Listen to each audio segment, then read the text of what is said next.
जय जगन्नाथ। तो सकाळୁ उठी परटा खाई आसी पंचरी यूनिट 8 तो सेठी मो मामू घर प्रथम गली सेठी टिके स्प्राइट पीली एटा मो भौणी सी तार चले ब्लॉग मुवी चले तापर एठी गोटे राधाकृष्ण मंदिर थिला सेठी आसिलु गोटे बोर गोटे जाचंगा थिला तो ताकू पूर्ण करिया पे एठी आसी पहुंचलु एठी आळती देखंतु आळती हेसला परे बहु बाढिला किछि पिला माननकु खाइबा दबार थिला तो एठी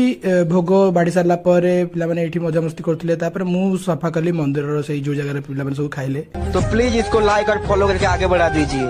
ये लड़का बहुत ही मेहनत कर रहा है, प्लीज इस वीडियो को वायरल कर दो और सुपर से डुपर बना दो प्लीज। तो सेठी तार जाचंगा पूर्ण हो गला तो ये सफासफी कर सारा बाहर बोऊ को सी नहीं बस स्टाण्ड छाड़देला मुझे चल चली आसी पहुंचली पाखर ही बस स्टॉप टा सी मत हाय करता मुझे हाय करता से भितर बोर मन पड़गला जे अरे मो मोबाइल घर छाड़ दी